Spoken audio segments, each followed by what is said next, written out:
Hello, ladies and gentlemen. This is Claudia Monticelli, the host of this podcast, Let's Talk Soul. Over the years, after having interviewed so many people on so many different topics, I realized that what interested my audience wasn't really the individual topics per se, but was how it impacted them, how it touched their soul.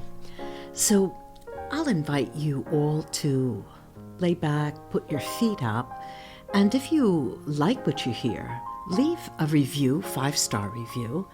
I'd appreciate that. So just enjoy your listening. Today I have a guest with us, Lion Goodman. Lion, say hello to our audience.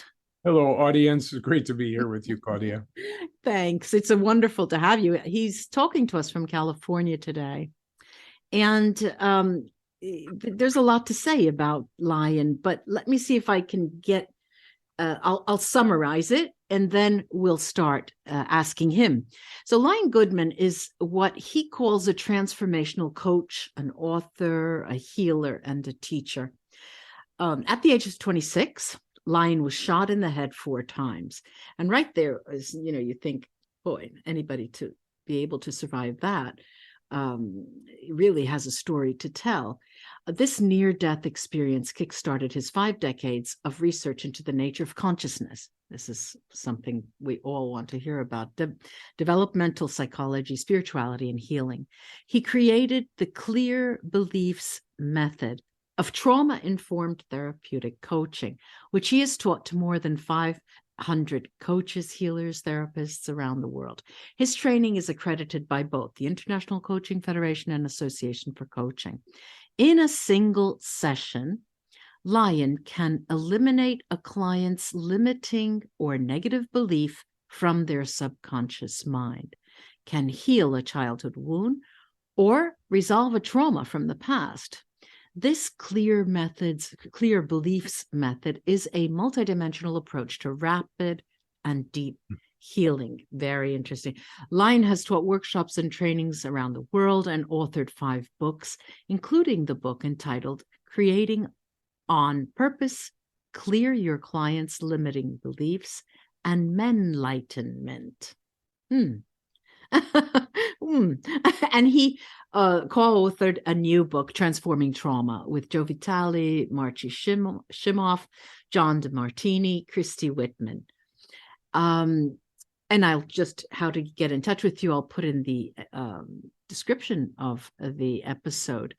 Lion, now, of course, the first question I think everybody would want to know, how did you survive after being shot in the head 4 times? But maybe that's not the best question. I'll come to that later. I want to know, that was at 26. Who was Lion before then? What kind of, let's say, I'd like to talk about the teenage years. Who was Lion when he was a teen? I'm not sure you want to get to know that person. Oh. Well, it's too late anyway. Well, maybe hear about it.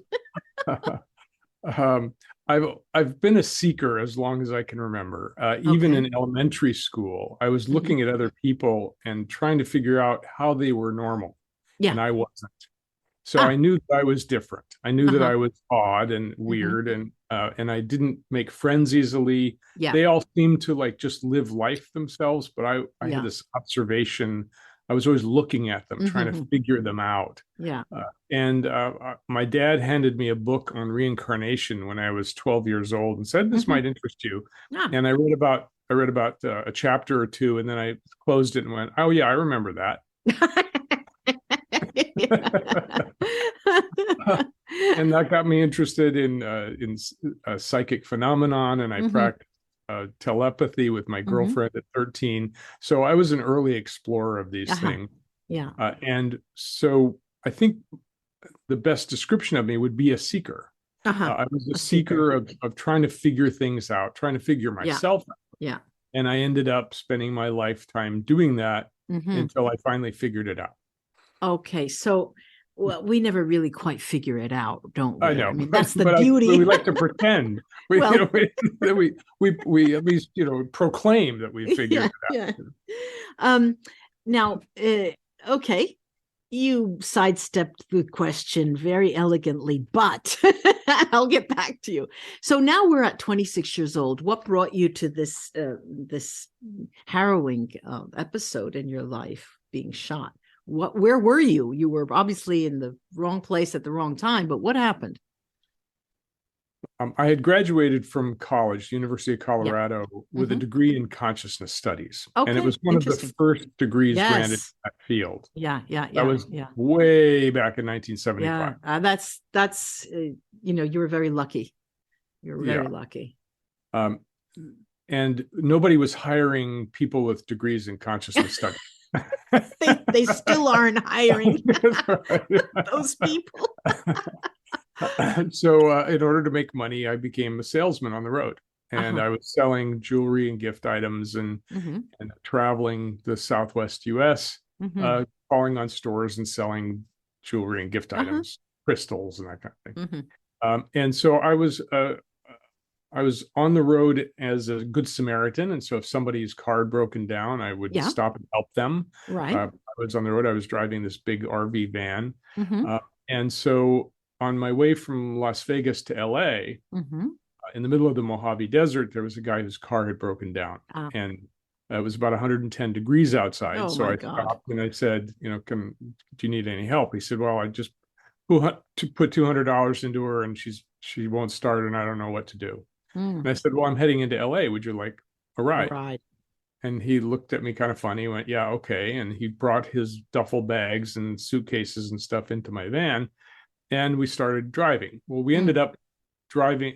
He ended up being with me for 3 days. I kind of took him under my wing and I grew to trust him. And I'd send him on errands with the van and, give him clothes to wear that were better than the clothes he had. And so it was like an apprentice. He was kind of like an apprentice. And it's lonely to be traveling on the road. So it was good to have a companion. And the third night out, I was in the back of the van, pushing things around, trying to make more room because it was very crowded with all his stuff and my stuff. And he was in the front seat. And suddenly there was an explosion.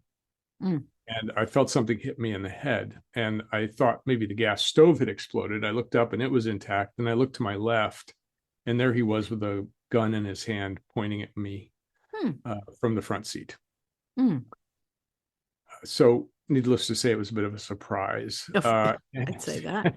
Yeah. And at first I thought he was warning me that he wanted to steal my stuff. And at that point, my first instinct was, it's all yours. Take everything, leave me naked outside. Bye. No problem. Yeah. But then he shot again. And I realized he's not just warning me, he's going to kill me. Kill me, yeah. And at that moment, many realizations happened, like, oh, this is the end of my life. Right. There was nothing I could do. I couldn't defend myself. I was a sitting duck, basically.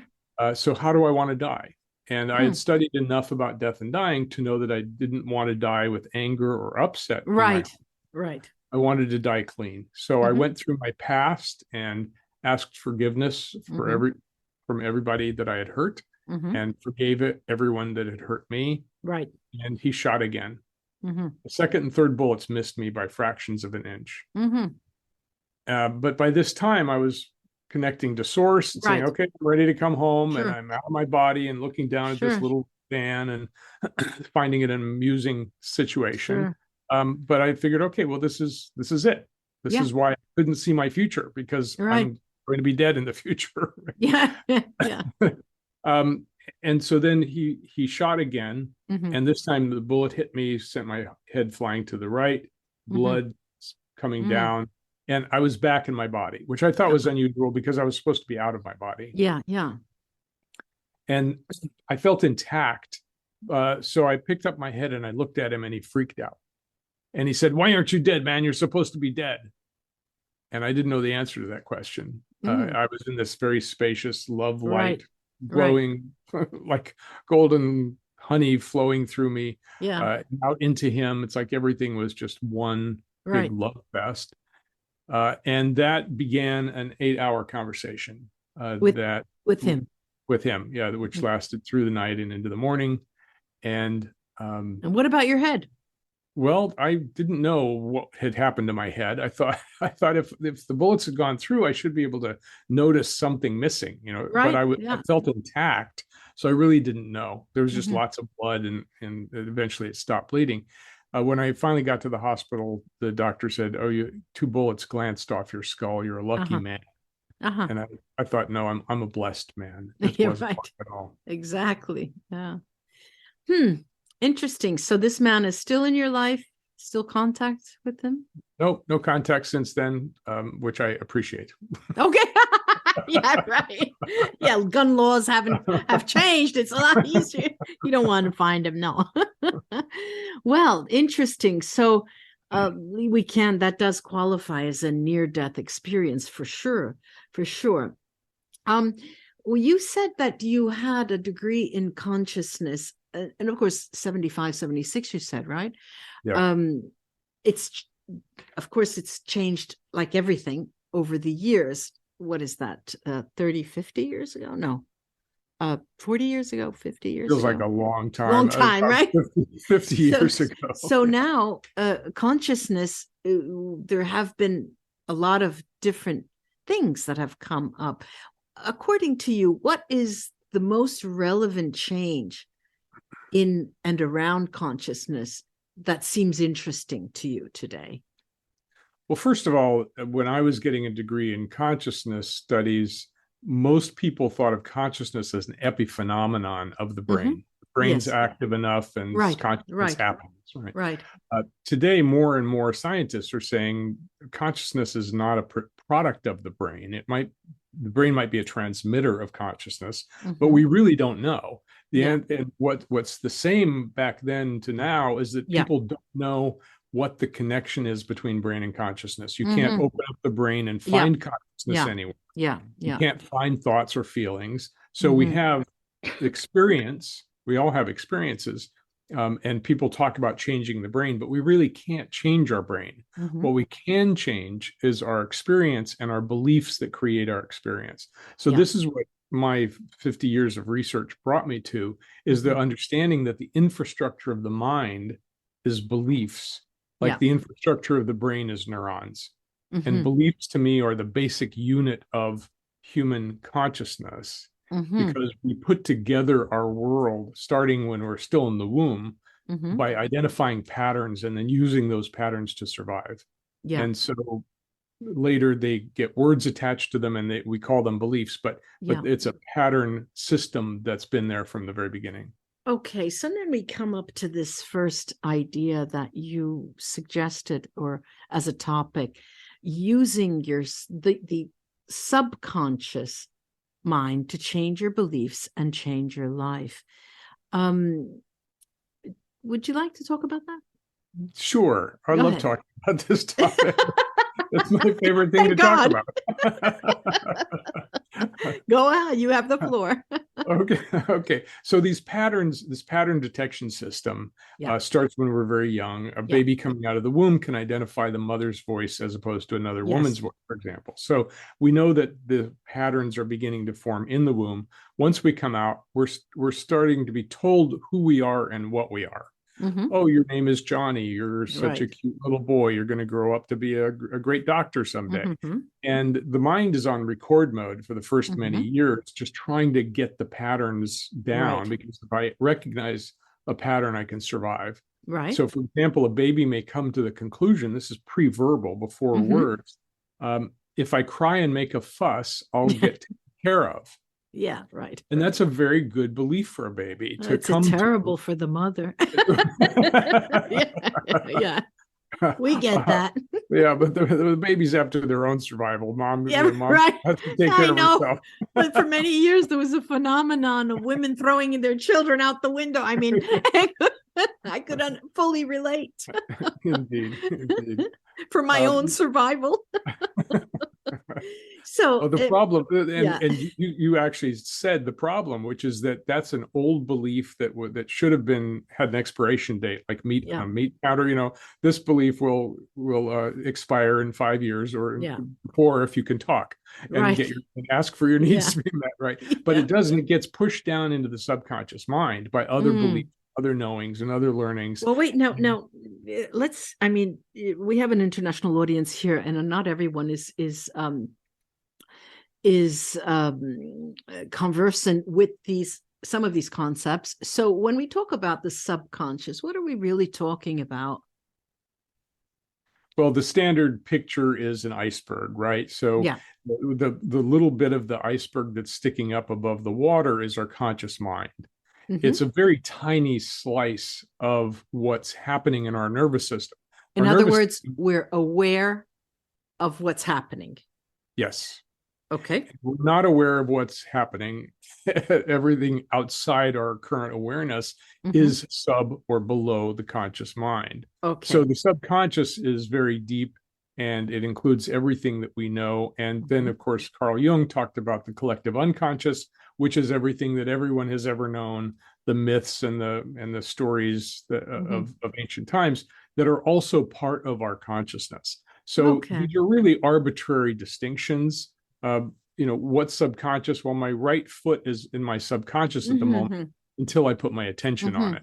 And you mentioned before we started recording, you mentioned a friend of yours who had created a deck of cards, an oracle deck, and she worked with archetypes, and Carl Jung with the idea of the collective unconscious. That is the collective unconscious. Archetypes also swim in that ocean there. Absolutely. But when, and I hate to interrupt you every now and then, but I think I'm starting, when you say using the conscious mind, okay, you're talking to someone, I'm just asking you questions, but I see that written, for example, on your website. All right, that's a service you use. Let's say that's a service that you offer a client who comes to you, or a group, however you work with them. And they say, okay, I want to use my subconscious mind to change my beliefs and change my life because I'm a mess. All right, I'm a mess. I know all I can think about is bills. All I can think about I'm anxiety ridden. All I can think, I can't even have sex anymore. I need help. They come to you. And what is your first, do you work one-on-one? I do. Okay, so how does that work? I don't want you to tell me everything, but just the process. What would you first do with me? The principle that I use is that everything in our consciousness has a cause. Yes. And the ultimate cause are the beliefs and conclusions and patterns that we came to earlier in our life that we're now using to survive. Okay. So an adult comes to me and says, I'm having a problem with my relationship. Okay. And I ask about it like any good therapist would. Yeah. And the answer is he just won't pay attention to me. And I make a big fuss to get his attention. Yeah. Well, there's the earliest belief. I have to cry and make a fuss to get attention. Sure. And so I'm looking into the subconscious to find out where that began. Okay. Where was the conclusion? Because we could come to any conclusion, right? One child who's not cared for might say, I need to be quiet in order to survive and get my needs met. So that person might come to me and say, I can't speak my mind. Okay. Well, they came to a different conclusion in infancy. And so my work is to listen to whatever the pattern is at the surface, what's happening in your life, and then asking you questions that lead down to the root cause, which are the beliefs that you came to or were indoctrinated with early in your life, and then work with those, because if we can clear those out of the way, then that's no longer the pattern. The whole pattern disappears. And now you have space and openness where there was a fixed pattern. Right. Okay. In that space, you can create anything new. So you several times, I think at least 7 times so far, you use the word survival.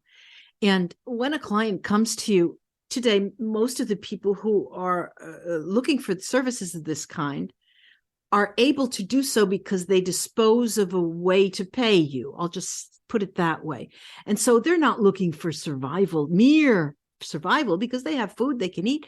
What they're looking for is something maybe akin to happiness, or I mean, it's that is a different type of survival, perhaps, but it's not raw survival like a child who cries. So when you talk of the conscious mind in this, the subconscious mind in this case, do you work at any level with their dream patterns? I find dreams very interesting, but I'm not an expert in them. Right. Yeah. So I use whatever information they bring. Oh, they give you. Right. Good. Mm-hmm. And I'm an inquirer, right? So I ask them to tell me what's going on, and then I guide them into their own subconscious mind. Yeah. I don't go diving into their mind. Yeah. I simply evoke from them what's going on inside of them. And if a dream came up, we look at the dream as an archetypal expression of some part of their consciousness. Consciousness is very complicated. Oh, gosh. Yes. Amen. Yeah, we know that. Right. And psychology is just one part of consciousness. Right. And spirituality is another part of consciousness. Our body is another part of consciousness. Right. So consciousness is expressing itself in that person's life in whatever way it does. This just made me think when I was doing my PhD, I went to a supervisor and I was saying, and I come from a social linguistics background. And I said, I've been thinking to study this topic. And I really love to study, and I love, seeking things out. And he said, look, why don't you study consciousness? That'll take you until you die. Nice. Nice advice. That's really good advice. Yeah. It's funny. Yeah. So you're in the process of going towards the end of your life, studying consciousness over and over and over again, because if it's true that every single person is a world amongst themselves, or an individual, and everything they bring to you is so unique that even your response to them and interaction with them is unique. Am I right? Absolutely. Every single individual is a unique being. To me, they're a star, like a star in the heavens, shining their light. And then that light is occluded by their patterns, their psychology, their ego issues, their frustrations. And so by removing those things that are in the way, then that light gets to shine brighter and brighter and brighter. Okay, let me ask you a difficult question. You don't have to give me an answer, but I'll ask you anyway. Have you ever had a case with a client that you were unable to work with? It just didn't work. Yes. And would you like to share that with us? Sure. I use a lot of very deep processes. Yeah. And one of my clients came to me. He was a product manager at a big firm, and he didn't like processes. In fact, every time I tried using one, he went, "I don't like that stuff. Don't do that with me." He just wanted to sort of report what was going on with him, and I was mostly a listener and an encourager. Yeah. He stayed with me for 10 years. And every time I tried one of my tricks, no, it didn't work. And so I didn't know if I was doing any good. Right. Well, 10 years later, he was retiring as a multimillionaire, as a VP of marketing at a big company. So I thought, okay, well, I helped him. I don't know how I helped him. Maybe it was just me listening. Yeah. So that's one case in which I didn't get to use any of my smart tricks of consciousness. But just being a good listener was enough for him. I've had other people who had so much resistance to their own consciousness, to their own awareness. They were so stuck in their patterns that they couldn't even see outside them. If you're stuck in blame, like it's all out there, everything is sure. There. It's very difficult to get somebody to recognize that they are the cause of the matter and responsible for that. And in the same light, in the same vein, could you tell us about a highly successful story that went beyond your wildest dreams, that you never thought you could have that person reach the heights that they have? I have a great story about one of my clients who came to me. He was a multimillionaire many times, meaning that he made millions and he lost millions and he made millions and he lost millions. He probably got married 5 times too. And he was tired of the pattern, and he heard about it. So he called me up, and so we began looking at the pattern. And I took him back into his childhood, as I do. And he suddenly remembered being 3 years old, walking on the streets of New York with his mother. Yeah. And he saw a shiny penny. Ooh. And he reached down to pick it up. And his mother jerked him back and said, "Don't touch that, it's dirty." Yeah. And this realization from that single incident, which he had long forgotten, he put together that he couldn't hold on to money because it was dirty and he shouldn't touch it. And that's why he kept losing his millions. So after that, he didn't have to lose his millions anymore. Too bad you lost the client. He got interesting. That's really interesting. Do you work with groups? No, I don't. I teach groups. I teach groups, my technology to groups of people in my Clear Beliefs coach training. And I teach this methodology, which is very impactful, very effective. And most coaches are taught that they are supposed to work with the present and the future and leave the past to psychotherapists, psychiatrists. Right. I'd say, no, you can't move forward in life. Right. Unless you clean up the past, because what stops people more often than anything is something from their past, a belief, a self-image, I can't do that. So we clear those out of the way, and suddenly the person is fully capable of creating their own future. Let's talk a little bit about the books that you've written. Can you?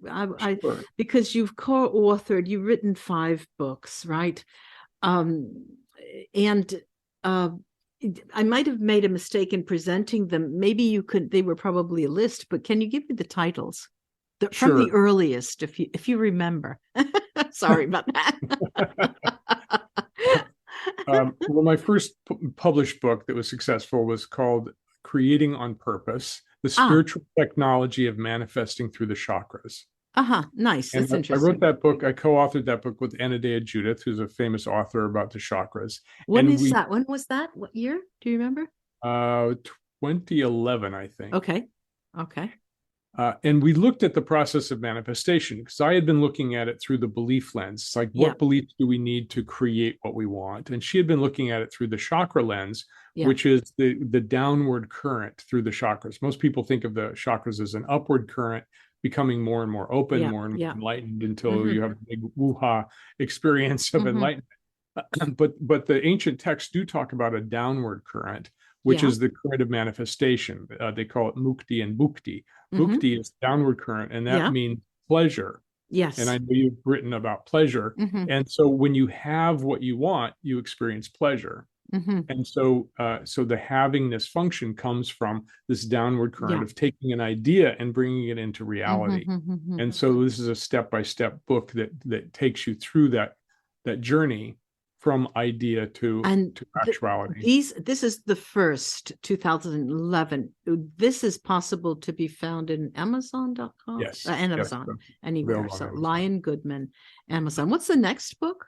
Just to get, the next book was Menlightenment. This is an ebook. Oh, Menlightenment. Okay, yes. It's an ebook available on my website. And basically, I had been doing men's work for 20 years. And what do you mean, men's work? So only working with men? Or cleaning the bathroom? And what's men's work?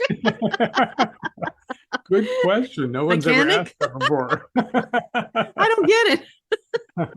Well, women got together in women's groups in the early days of feminism, and men were feeling left out, and so they got together in men's groups. And what did they do there? They go deep into their own psyche and they do inner work. Oh, that kind of work. Okay. Yeah. Okay. Now, there's different kinds of men's groups. Some do service work. They go out and build a house. Okay. But my men's groups always went deep and said, what's going on? Because we have a lot of sophisticated men who got together regularly and helped each other with this deep processing, getting things. Sounds like work, money, relationship. Sounds like something that would happen in sort of a Turkish bath or something. I get the impression as you speak. Well, tribal men have been gathering together in men's houses for a long time, or gathering around a fire. So it's an ancient tradition. So you've been doing a lot of men's work for many years, and then you wrote this book. Yeah, Menlightenment is really a workbook for men who want to become a better man. Here's 25 ways that you can become a better man. Ladies, go get the book. Christmas is coming up.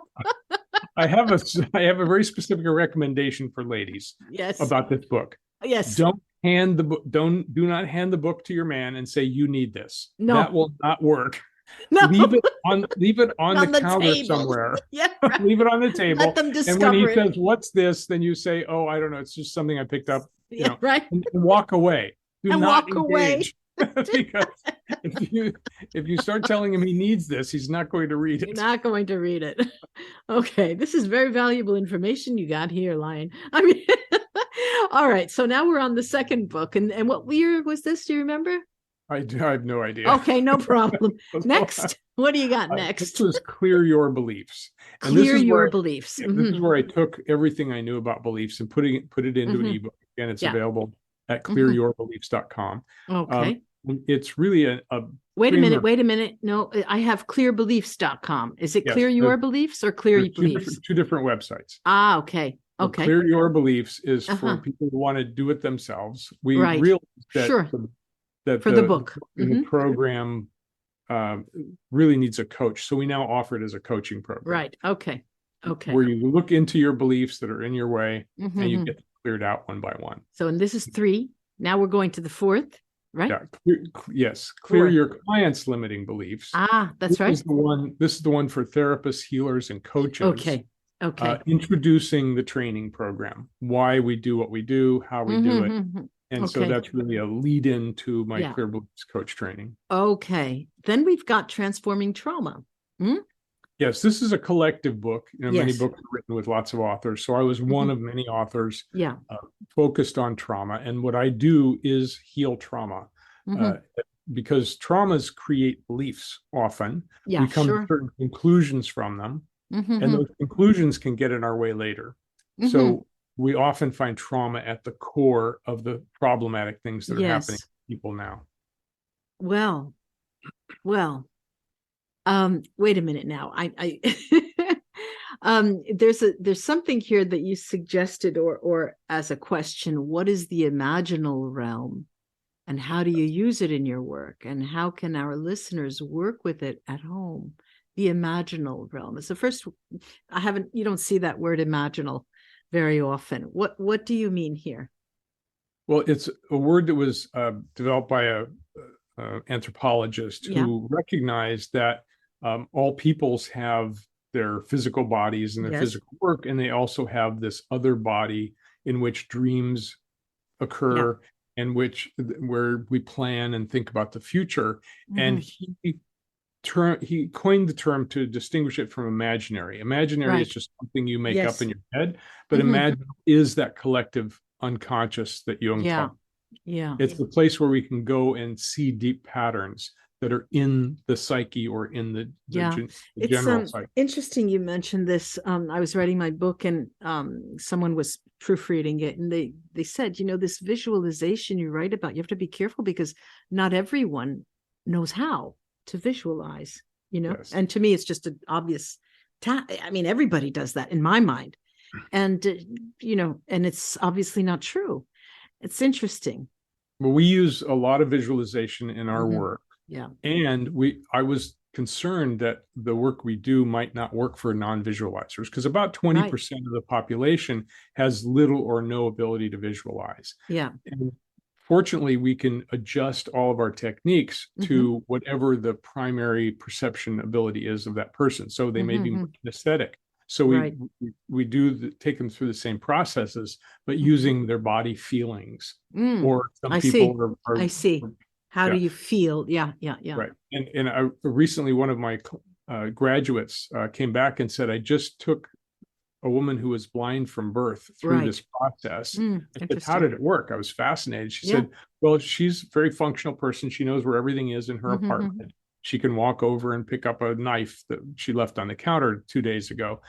And so she just used that perceptual ability of knowing where everything was to do the process. I thought that's pretty cool. that a process can use with someone, blind from birth. So You all of say our that, processes yeah. can be adjusted. Yeah, the way on that, people feel, because if I say to someone, imagine you're on a beach and you see this, and that, as compared to imagine the color blue, what does that color make you feel? There are two different processes, and it's easier, I found, with the color blue, that feeling, instead of having someone abstractly imagine.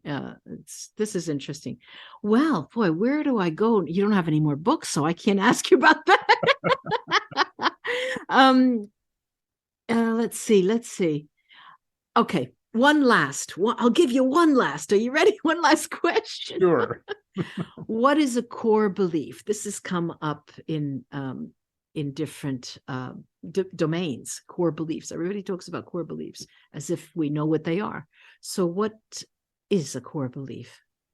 First of all, our beliefs come in clusters. So, for example, a person may have a bunch of beliefs that all reinforce each other. I'm no good. Nobody likes me. There's something wrong with me.